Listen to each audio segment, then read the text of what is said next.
কে কে কে ওখানে? ভূত এফএম।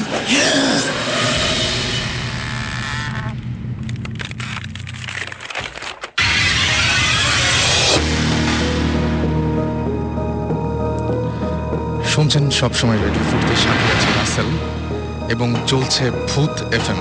এবং ভূত এফএম আপনাদের সবাইকে আবারও হোসেন, খন্দকার সাকাত হোসেন, আমরা দুইজন আপনার ডিউটি শেষ করে ক্যাম্পে ফেরত আসছিলাম, ট্রেনিং সেন্টারে ক্যাম্পে। তো আসার সময় আপনার ক্যাম্পে আসার একটু আগে একটা আম গাছ আছে, তো ওটার গোড়াটা আপনার ভালো করে বাঁধা কিন্তু ভাঙা। আচ্ছা, তো ওখান থেকে একটা ছোট বলের মতো একটা আগুনের একটা আলো, আপনার বলের মতো একটা আগুনের একটা দলা আলো উড়ে আপনার ওই ট্রেনিং সেন্টারের ভিতরে দুইতলা একটা আপনার মাটির দুইতলা বাড়ি আছে, ওটাই এসে বসলো। বসার পরে আমরা দুইজন পিছনে পিছনে ফলো নিলাম। নেওয়ার পরে ওই বিল্ডিংটা থেকে 10 থেকে 15 হাত দূরে আমরা দুইজন দাঁড়ালাম। দাঁড়ানোর পরে ভালো করে আপনার লক্ষ্য রাখলাম, 5 ফুট 5.5 ফুট ইঞ্চি, 5 ফুট 5.5 ফুট আপনার লম্বা হবে। আচ্ছা, তো একটা মেয়ে হলো, সুন্দর একটা মেয়ে, ইয়াং। তো মেয়েটার গায়ে অনেক স্বর্ণ অলংকার আছে, প্লাস আপনার মাথায় তাজ ফাজ, হাতে আংটি, অনেক কিছু আছে দেখার মতো, খুবই সুন্দর। তো ওইখানে আমরা প্রায় 7-8 মিনিট ধরে দেখলাম। তো সেই সময় আমরা দিশাহারা ছিলাম যে আমরা কি দেখছি, কি করছি, কোথায় দাঁড়িয়ে আছি, এমন কোনো আমাদের সেন্সে ছিল না। তারপরে আপনার হঠাৎ পলক পড়ে যায়, যে আমার ব্যাটসম্যান ছিল খন্দকার সাখাওয়াত, ওনার পলক পড়ে যাওয়ার পরে উনি কিছু দেখতে পারে না, চোখের পলক পড়ার পরে।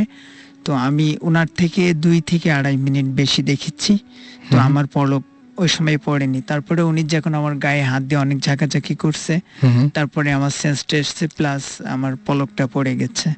তারপরে তো ততক্ষণ পর্যন্ত আপনি একভাবে তাকিয়েছিলেন? জি জি, কিন্তু এই পলক পড়ার পরে যখন আমার মানসিক দৃষ্টি যখন ফিরে আসে, তো সেখন আমি বুঝতে পারি যে আমাদের দুইজনকে ডাকছিল হাত দিয়ে।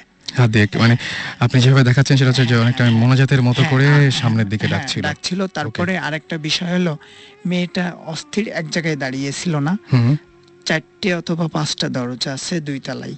আচ্ছা, তো এক এক সময় এক এক দরজায়, আর যে দরজায় যাচ্ছে যতটুকু মানুষটা, অতটুকুই আপনার শুধু আলোর ঝিলিক, এছাড়া অন্য কোথাও না, অন্য কোথাও কোনো আলোর ঝিলিক ছিল না। তারপরে আমাদের ভালো সমস্যা হয়েছে, যে মনে করেন প্রায় 3 থেকে 4 দিন আমরা ঘুমাইতে পারিনি দুইজন। তারপরে স্যারকে জানানো হয়েছে, যে সেনাবাহিনীর ট্রেনিং স্যার ছিলেন, তো স্যার বলল কোনো সমস্যা নাই, এখানে এমনটা হয়ে থাকে। আজ থেকে 2 থেকে 2.5 বছর আগে দুইজনের চোখে পড়ছিল, ঠিক একইভাবে তোমাদের দুইজনের চোখে পড়লো। এবং সেটা কি তারা যে বর্ণনা দিয়েছিল বা যেরকম, আপনিও কি ঠিক সেরকম দেখেছেন তাদের? জি, ঠিক এরকমই দেখছি, কিন্তু একটু কম বেশি আর কি, আমরা একটু বেশি দেখেছি। আচ্ছা, এরকম কোনো ঘটনা কি ঘটেছিল যে কোনো গন্ধ পেয়েছিলেন ওই সময়? গন্ধ পেয়েছিলাম, কিন্তু গন্ধটা যেমন আপনার এই যে কিছু ব্যবসা প্রতিষ্ঠানে আপনার আগরবাতি টাইপের কিছু জ্বালাই, সাধু টাইপের কিছু গন্ধ যেগুলো আছে, ঠিক মিষ্টি গন্ধ। জি জি জি, এই টাইপের একটা, তার মানে যেমন ধূপ জ্বালাইলে যেমন আপনার একটা হয়, ঠিক আছে, আচ্ছা, অমন টাইপের একটা। এবং আপনি নিশ্চিত যে যখন আপনি দেখছিলেন এই ঘটনাগুলো, তখন আপনি পুরোপুরি জেগেছিলেন? জি, আমি পুরোপুরি জেগেছিলেন। এবং ওই এলাকায় কি আর, মানে এই ছাড়া ওই যে 2.5 বছর আগে আরো অনেকেই কি দেখেছে এরকম কোনো ঘটনা আছে? দেখছে, এর আগে দেখছে, এর আগে আপনার আমি যা দেখেছি এর থেকেও জিনিসটা শুনলাম, আমি শুনেছি অ্যাক্সেস ছিল। আচ্ছা, আরো অনেক বেশি ছিল। হ্যাঁ জি, আরো বেশি ছিল। কিন্তু সেই সময় আপনার ওই বাড়ির ভিতরে আপনার হিন্দুদের বাস ছিল, তিনারা এখন নাই। যে পরে যেটা শুনেছি, নেক্সট টাইমে ওনারা ভারতে চলে গেছেন, ওই পুরা জমি জায়গা বেচে দিয়ে, এই জন্য এখন অনেক কম দেখা যায়। আচ্ছা, পরবর্তীতে আপনার কখনো সমস্যা হয়নি? হ্যাঁ, পরবর্তীতে আমার সমস্যা হয়েছে 3 দিন। তার মানে আমার এমন মনে হতো প্রায় 3 দিন বেশি সমস্যা হয়েছে, আমি ঘুমাইতে পারিনি। আর আমি প্রায় 15 থেকে 20 দিন মনে করেন আমি চোখের পাতা বুঝলেই ওই দৃশ্য আমার সামনে কিন্তু চলে আপনার আসতো। কোনো ক্ষতি করেনি সে? জি না, আমার কোনো ক্ষতি ক্ষতি করেনি এই জন্য যে আমরা শুনছিলাম জিবরান ভাই একদিন বলছিলেন আমাদেরকে, জিবরান ভাই এবং সুমন ভাই আমাদের সাথে কথা জি। বলছিলেন এবং বলছিলেন যে যে সমস্ত মানে এই সুবাসের ব্যাপারটা আর কি, যেটা সাধারণত এরকম মিষ্টি সুবাস পাওয়া যায় গুড জি, জি। স্পিরিট দ্বারা, তারা ক্ষতি করে না, কিন্তু দেখা যায়। আপনি ওই সময় কি ভয় পেয়েছিলেন প্রচুর? জি না, ওই সময় আমি কোনো রকম আমি নার্ভাস হয়নি, হুম হুম। কিন্তু পরে আমি নার্ভাস পরে নার্ভাসটা হয়েছিল, ওই সময় ভয় লাগেনি, কিন্তু জি। পরে মনে পড়লে জি।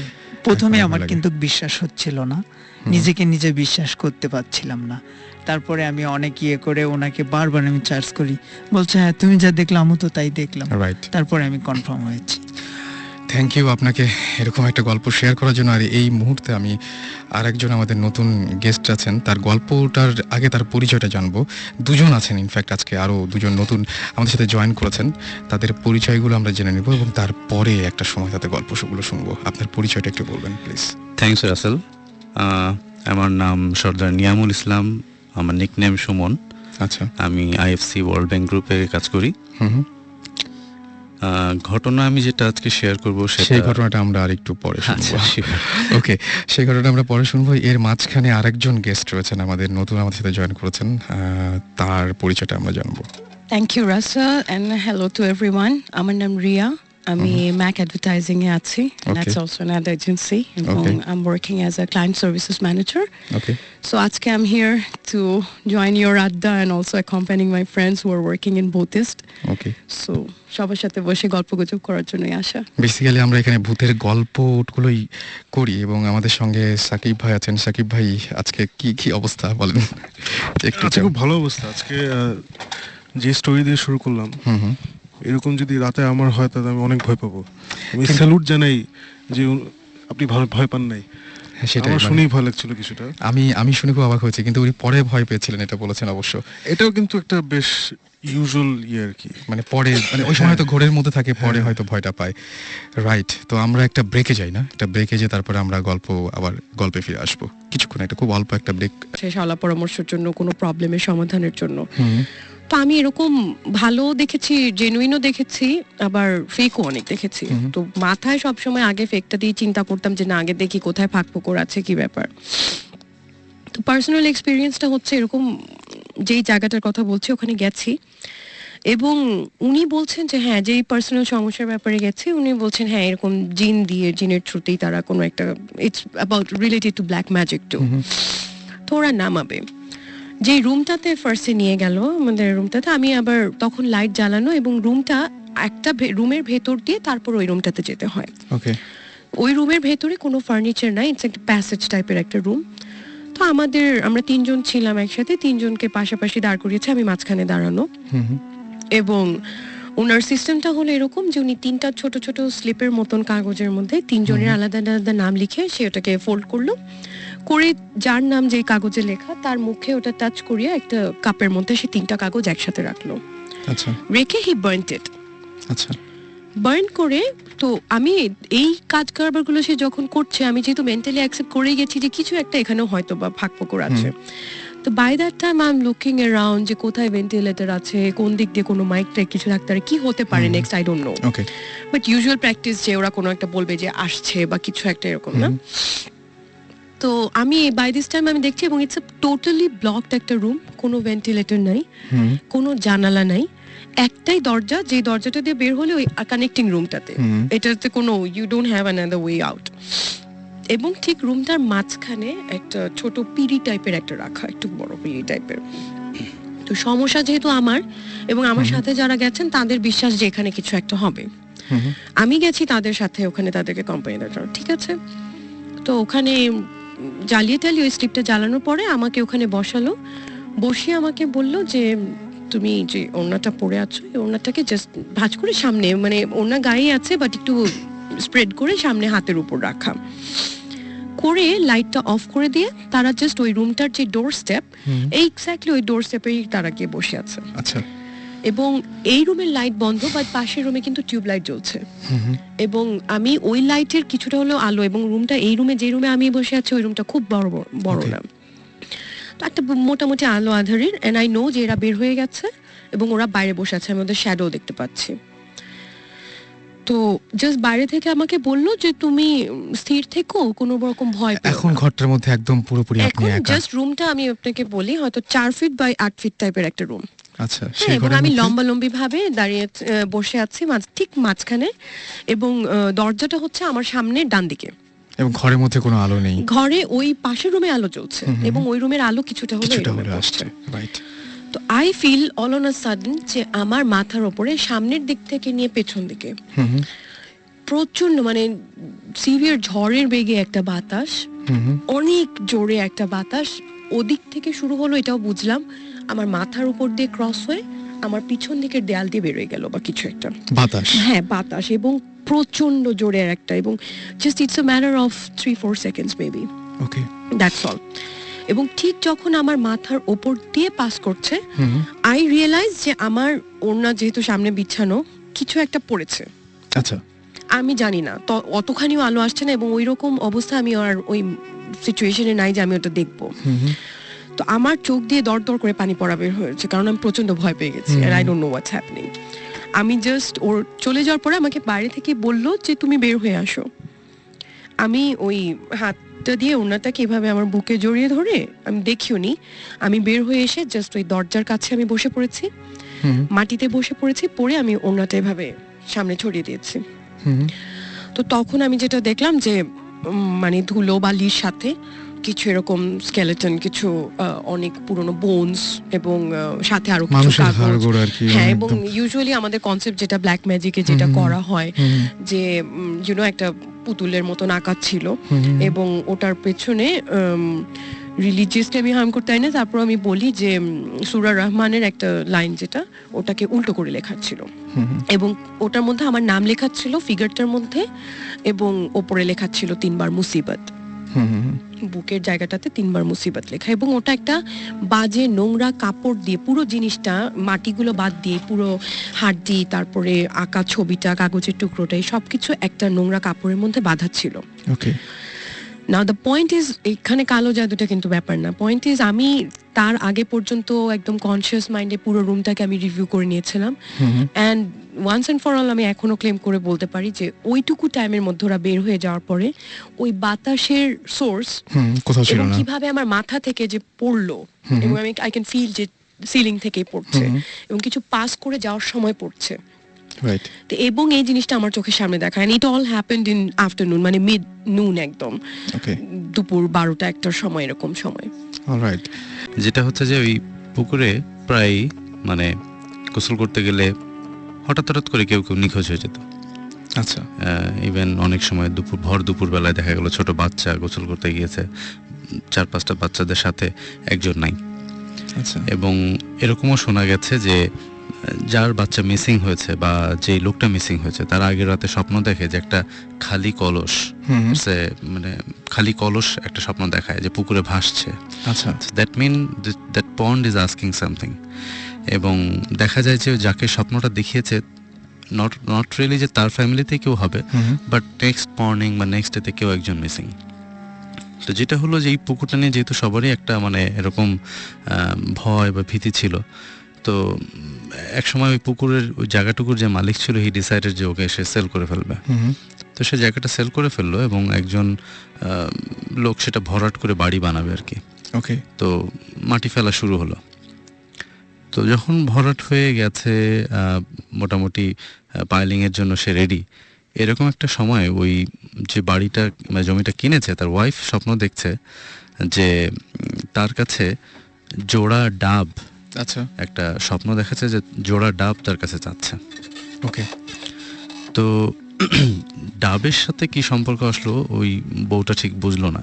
হুম হুম, তো সে পরদিন সকালে তার হাজব্যান্ডকে বললো যে দেখো আমি তো এরকম একটা স্বপ্ন দেখলাম, আমাকে একটা জোড়া ডাব চাচ্ছে আমার কাছে হুম, এবং পুকুরটা চাচ্ছে, মানে সে স্বপ্ন দেখলো এরকম যে পুকুরটাই তার কাছে একটা জোড়া ডাব চাচ্ছে। হুম হুম, তো সে ভয় পেলো, সে তার হাজব্যান্ডকে বললো যে আমার মনে হয় তুমি পুকুরটাকে বাঁধ দাও, দ্যাট মিন হুজুর কাউকে ডেকে চারদিকে কোনো সুরা টুরা দিয়ে কোনো একটা বাঁধ দাও। তো হাজব্যান্ড প্রথমে জিনিসটা আমল দেয়নি, পরে চিন্তা করলো যে আচ্ছা ঠিক আছে, বউ যখন এত করেই বলছে তাহলে এটা করেই দেখি। তো সে তখন একজন হুজুরকে ডাকলো, ডেকে বললো যে এই অবস্থা, আমার ওয়াইফ তো স্বপ্ন দেখেছে যে একটা জোড়া ডাব সে চাচ্ছে। হুম, তো বললো যে তাহলে কি করা যায়, তো ঠিক আছে হুজুর কিছু সূরা টুরা লিখে চার কোনায় আর কি 4টা বিভিন্ন জায়গায় পুঁতে রেখে আসলো যে পুকুরটাকে বাঁধ দেওয়া হয়েছে।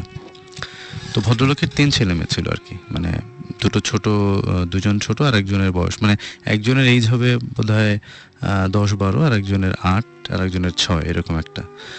তো পরদিন ওরা স্কুলে যায়, 3জনই যখন স্কুলে যায়, ছোট 2জনের আর কি, মানে বড়টার বোধহয় আগে ছুটি হয়ে যায়, ছোট জনের বোধহয় 1 ঘন্টা বা 1.5 ঘন্টা আগে ছুটি হয়।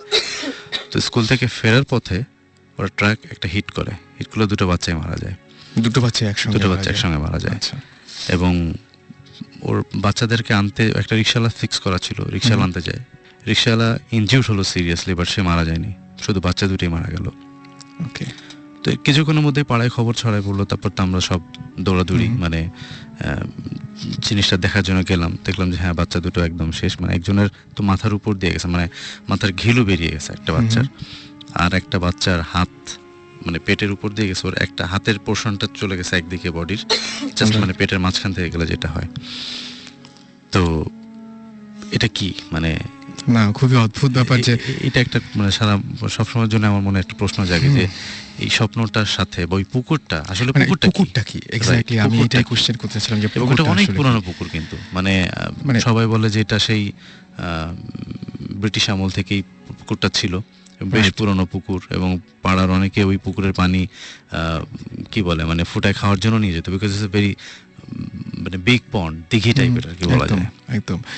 সুতরাং মানে মনে হচ্ছে যে একটা পুকুরের পক্ষে মানে এরকম ঘটনা ঘটা, তার মানে আমার কাছে প্রশ্নটা প্রথমেই আপনার গল্পটা শুনে প্রথম যেটা মনে হয়েছিল, তাহলে পুকুরটা কি? এখন অনেকে বলে যে পুকুরটা হতে পারে রিয়েলি পন্ড, বাট পুকুরের মধ্যে হয়তো কারো আত্মা ছিল, বা হয়তো পুকুরে কাউকে ডুবায় মারা হয়েছিল, বা কোনো কাউকে মেরে ফেলে ওখানে ফেলে রাখা হয়েছিল, ইট কুড বি মানে কোনো আত্মা। কিন্তু এটা নিশ্চয়ই ওই জায়গায় সবাই জানে, এবং এই ঘটনাটা মানে নিশ্চয়ই আপনার এলাকার সবাই। হ্যাঁ, আচ্ছা, যে ভদ্রলোক জমিটা কিনেছিল সে অবশ্য আমাদের এলাকার না, উনি বাইরের ছিল, বাট তারপরে কি আর ওইখানে ছিলেন বা কিছু এরকম? না, উনি তখন ওই জায়গাটা, ইনফ্যাক্ট ওই জায়গাটা বহু বছর পরিত্যক্ত অবস্থা ছিল। ইভেন আমার মনে হয় যে রিসেন্টলি তাও একজনে না, অনেকে ওটাকে প্লট আকারে, মানে it's a very big area, so like 4-5 plot ওখানে করে এখন লোকজন বাস করে। বাট আমি যেটা বলছি তখন আমি ক্লাস 7-10 পড়ি আর কি, অনেক আগের ঘটনা, অনেক আগের ঘটনা। এরকম কিন্তু অনেক জায়গা আছে যেখানে মানে জায়গাটার হয়তো কোনো স্পেশাল কিছু নেই, বাট লোকেশনটার জন্য ওখানে হয়তো কোনো কিছু একটা আছে যেটাকে ডিস্টার্ব করাটা ইজ ভেরি ডেঞ্জারাস। এখন আমরা ওদেরকে দেখতে পাই না বিকজ আমাদের হয়তো ক্যাপাবিলিটি নাই, বাট আমরা কিন্তু এই জার্মস যে এক্সিস্ট করে এটা আমরা জানি 2 সেঞ্চুরি আগে থেকে। 200 বছর না 300 বছর আগে আমরা জানতাম না যে জার্ম কি জিনিস, রাইট? সো জার্ম কি জিনিস ওটা আমাদের টেকনিক্যালি অ্যাডভান্সড হয়ে একটা জায়গায় এসে বোঝা গেছে যে আমাদের চারিদিকে শরীরের ভিতরে কিলবিল করছে জার্ম, তাই না? Virus, bacteria, whatever. সো নাইলে কিন্তু 200 বছর আগে যে আমি কাউকে বলি যে এই হাঁচি দিও না জার্ম বের হবে, ও করে হাসতো, সত্যি কি বলতেছে সত্যি। সো অবভিয়াসলি পুকুর বা এরকম একটা জায়গায় নিশ্চয়ই কিছুটা ছিল, সাম প্রেজেন্স বা হোয়াটএভার, যে ডিস্টার্ব হতে চায়নি। And enough for some reason, মানে যে স্টোরি আমরা শুনি, মানে ম্যাক্সিমাম স্টোরিতে কিন্তু মেটাফরিক্যাল কিছু ব্যাপার স্যাপার থাকে, রাইট? বা যেটা আমরা দেখি যে ওটা হয়তো 2 ডাইমেনশনসে দেখি, মানে ওরাও আসলে ঠিকমতো কমিউনিকেট করতে পারে না। একদম সেটাই। সো ওরা যেটা পারে, ও যেভাবে পারে কমিউনিকেট করে, আমরাও যেভাবে পারি বোঝার চেষ্টা করি আর কি। এটাই আর কি। সেটাই জিনিসটা হচ্ছে যে একটা মিডিয়াম দেখলাম সবকিছুতে হচ্ছে ড্রিমস, স্বপ্ন সবসময়। এখন মানে আমি যদি বলি, এখন আমার হয়েছে কি, আমার থ্রু আউট মাই লাইফ আমি অনেক কিছু দেখেছি, কিন্তু আমার 14 বছর বয়সে যে যখন আমার রিয়েলাইজেশন হলো যে আমি এক্সট্রাঅর্ডিনারি কিছু দেখছি, তার আগে পর্যন্ত আমি যা দেখছি সব ডিসকার্ডেড। আচ্ছা, ওকে। সো থিংস লাইক, যেমন আমার জন্ম চিটাগংয়ের দেব পাহাড়ে। ওকে। সো ওই দেব পাহাড়ের স্টোরিগুলো আরেকদিন বলবো, বাট ওইখানে আমার আজ পর্যন্ত আমি অনেক বাসায় থেকেছি, চিরং থেকে ঢাকা আসার পরে অনেক বাসায় থেকেছি, কিন্তু ওই বাসার মানে এভরি সিঙ্গল ডিটেল আমার মুখস্থ। অ্যান্ড আমি বাসা ছেড়েছি বলে 3 বছর বয়সে, 4 বছর বয়সে আমি ছেড়ে দিয়েছি। 5 বছর বয়সে আমার একটা ড্রিম দেখা, কিন্তু with sound very odd, but আমরা সবাই দেখেছি না আর্মাগেডন, তারপর ডিপ ইম্প্যাক্ট, এগুলো ইয়ে। সো এখন এসে আমি রিয়েলাইজ করি যে যখন এগুলো দেখি, তো আমি তো I have seen this before. Déjà vu টাইপের একটা ব্যাপার হ্যাঁ ঘটে। ডেজাভু না, মানে এই সিনটা কি আমি বলি, আমি দেপার ছাড়ার পরে আই ইউজ টু হ্যাভ অনেক খারাপ স্বপ্ন ওই বাসা নিয়ে। খারাপ স্বপ্ন মানে অনেক জিনিস দেখতাম যেটা আমি বুঝতাম না। এমন একটা হয়েছে যে আমরা সবাই বাসায় বসে আছি, স্বপ্ন দেখছি যে হঠাৎ একটা নিউজ আসলো যে কিছু একটা হচ্ছে বাইরে, সবাই বের হয়ে গেছে বাসা থেকে। সো আমার আব্বার একটা ভোক্সওয়াগন ছিল তখন, সো ভোক্সওয়াগন নিয়ে আমরা বেরিয়ে গেছি। ওকে। ভোক্সওয়াগনে বেরিয়ে যাওয়ার পরে আমরা সামনে একটা বাজার ছিল, বাজারে এসে থামছি, আর তখন রাত। মানে আমি বুঝতে যে গভীর রাত, কিন্তু চারপাশে তখন আমার তো ইয়ে নাই, মানে বাইরে থাকার এত রাত জেগে থাকার ইয়ে নেই। So, সবাই মানুষ কিলবিল করছে এরকম সব। আমি তো লাইক ওয়াও, এত রাত্রে সবাই উপরে তাকায় আছে। ওকে। সো আমি বলছি কেন, আমি তো গাড়ির ওই জানলার উইন্ডো সিটে বসে আমি তাকিয়ে আছি। সবাই উপরে তাকায় দেখলাম যে অ্যাস্টেরয়েড টাইপের এমন একটা কিছু সোজা আমাদের উপর আসছে। আচ্ছা। আর এই মানে এই জিনিসটা আমি অ্যাস্টেরয়েড জানতামও না কি আনটিল এই ইয়ে পরে ক্লাস 5-6 এর পরে। সো আমি তখন তো দের ইজ নো পয়েন্ট, তখন কোনো সিনেমাও বের হয়নি, এগুলো কিছু বের হয়নি। তখন আমি দেখছি যে সেই আসছে, সময়টাতে সেই সময় তখন আমি নিচে তাকিয়ে দেখলাম যে আমি তখন বুঝছি না এটা কি, what is coming this way. আমি পাশে তাকিয়ে দেখি আমাদের যত মানুষ ছিল আশেপাশে আচ্ছা। সবাই মানে as if they are frozen in time. আচ্ছা আচ্ছা। আর তখন হয় কি ছোট ওই বয়সে যে মানে একটা অর্চিন না যে সবাই আটকে উপরে তাকিয়ে কেউ একদম। মানে অ্যাজ ইফ কেউ পজ করে দিয়েছে। সো ওই ফিলিংটা যে something stopping and there is nothing you can do and you are the only person যে এখানে আছে যে নড়তে পারে। এবং আমি দেখছি যে এসএমএস এর মধ্যেও অনেকে বলছেন, মিজান যেরকম আমাদের বলেছেন যে তিনি একটা বাসায় থাকেন, যে বাসাতে অনেক অদ্ভুত ঘটনা ঘটে। এটা একটা পুরনো বাড়ি এবং হিন্দুদের বাড়ি, সেই বাড়িটাতে একটা অনেক অনেক অনেক এরকম টাইপের ঘটনা ঘটে। আমাদেরকে আরও এসএমএস করেছেন, দেখতে পাচ্ছি এখানে উৎসব, দেব, নয়ন, মুস্তাফিজ আমাদের এসএমএস করেছেন, নোবেল, তারপরে আমাদের এসএমএস করেছেন নাথ, এমডি নাথ, এছাড়াও কে এম শহীদুল এসএমএস করেছেন, নবনী, এছাড়াও এসএমএস করেছেন শান্ত। রাসেল, আমরা এই এসএমএস গুলা কি মানে সামহাউ অ্যাড্রেস করতে পারি নেক্সট শোতে? আমরা এসএমএস অনেক এসএমএস আসছে, আমরা ওগুলো কিন্তু পড়ার টাইম পাচ্ছি না, আমরা টাইম নিজেরাই এত বকর হ্যাঁ, আমরা নিজেরা এত বেশি কথা বলছি যে পাচ্ছি না আসলে কথা, মানে আর ব্যাপারগুলো এত ইন্টারেস্টিং ছিল হ্যাঁ, যে আমরা আসলে ছাড়তেও পারছিলাম না, আমাদের শুনতে ইচ্ছে আসলে ইন্টারেস্টিং হবে, সবার গল্পগুলো এত মজার। সো এই এসএমএস গুলো যদি আমরা একটু ঘাটিয়ে দেখে নেক্সট শোতে একটু অ্যাড্রেস করতে পারি, আই থিঙ্ক ইন্টারেস্টিং হবে। রাইট। এবং আমার কাছে যেটা মনে হয় যে অনেকেই এসএমএস এর মধ্যে বলার চেষ্টা করেছেন, কিন্তু এসএমএস এ পুরোটা আসেনি। হ্যাঁ, কিন্তু ঘটনাটা সত্যি যে অনেকগুলো এসএমএস আমরা দেখতে পাচ্ছি। আজকের হাতে সময় নেই, আমাদের শেষ করতে হবে। আর কথা হবে আবারও ঠিক আগামী শুক্রবারে, ঠিক সকাল বলছি আমি, রাত 11:59। আচ্ছা রাসেল, আজকে কিন্তু একটা মজার ব্যাপার ঘটেছে। সুমন ভাই আমাদের সাথে নেই, কিন্তু সুমন ভাই কিন্তু আছে। আমি এটা লাস্টে বলতে চাইছিলাম যে সুমন ভাই এখানে নাই, কিন্তু খুব একটা কোইন্সিডেন্স, একটা অদ্ভুত একটা কোইন্সিডেন্স। সুমন ভাই ইনফ্যাক্ট আছে, কোথায় আছে আমি একটু বলতে চাই। আচ্ছা বলেন। নট অন এই মুহূর্তে না, মানে এখন তো দিনের বেলা, মানে নট অনলি সে আমেরিকাতে, সে এখন মানে আজকে এখন তো ওদের দিন, আজকে রাতে he is joining ghost hunters এর team in an official investigation of a lunatic asylum, যেটা সে বলেছিল ওকে যাওয়ার আগে। ওকে, সেটা আজকে ঘটবে। সুতরাং আমাদের শোটাও ভূত এফএম ওই দিনই হলো। ওকে, আমরা শেষ করি। থ্যাংক ইউ সাকিব ভাই, আপনি লাস্টে কিছু যদি একটু। না, thank you Russell, I think you did a really good job of conducting this show. Thank you Suman ভাই, and মাসুদ ভাই তো আছে। সাকিব ভাই, আমার কাছে মানে ব্যাপারটা আপনার যেটা বললেন খুবই অদ্ভুত একটা গল্প, এবং সেই গল্পগুলো প্লাস আজকে সুমন ভাই এসেছিলেন, সব গল্পগুলো আছে একটু অন্যরকম ছিল, তাই না? মানে আজকে দেখলাম যে হ্যাঁ, আজকে যেমন সুমন ভাই যে গল্পে there was a physical একটা জিনিস উনি দেখেছেন এবং ফিল করে, একটা তো স্বপ্ন দেখেছেন, অন্যটা কবরস্থানে দেখেছেন। এরকম আমি সামনাসামনি অনেক কম মানুষ চিনি যারা এরকম দেখেছেন আর কি। তো দ্যাট ওয়াজ ভেরি ইন্টারেস্টিং। আর আজকের থিমটা বেশ স্বপ্ন সেন্ট্রিক একটা থিম হয়ে গেল, স্বপ্ন, জিন, এবং মানে সবচেয়ে বড় কথা যে সেটার সাথে বাস্তবতার একটা বিল ছিল, যেটা হচ্ছে যে দেখে এসছে সেটা ঘটেছে বা এরকম কিছু একটা। যাই হোক, কথা হবে আবারও আগামী শুক্রবার ঠিক 11:59। আমাদের মনে হয় কিছু বলতে যাচ্ছেন। আমরা আসলে মিস করছি এসএমএস গুলো, অসংখ্য এসএমএস, এবং সেই এসএমএস গুলো আমরা মিস করছি। Thank you very much. Thank you, অনেক ধন্যবাদ। আমার খুব ভালো লাগলো, অনেক ভয় পাবো এখন হয়তো বাসায় গিয়ে, জানি না, বাট আড্ডাটা খুব জমেছিল। এবং thank you to radio 40 and ভূতিস্ট। জমেছিল না বলো, ভয়ঙ্কর হয়েছিল। সেটাই। আমরা চলে যাচ্ছি গানে এবং যেতে যেতে যে গানটা প্লে করছি সেই গানটা মাইকেল জ্যাকসনের একটা গান ঘোস্ট। চলুন শুনে আসি গানটি অ্যান্ড আজকে রাতের মতো